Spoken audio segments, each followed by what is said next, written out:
சொக்கநாதன் பெற்றெடுத்த பிள்ளையாராம்.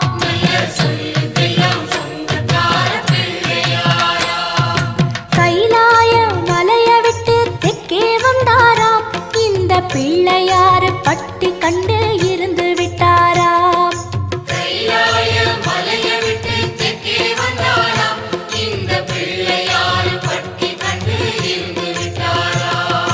கணபதியார் வந்தாரம்மா, நம்ம உறவாக நின்னாரம்மா. கணபதியார் வந்தாரம்மா, நம்ம உறவாக நின்னாரம்மா. சொக்க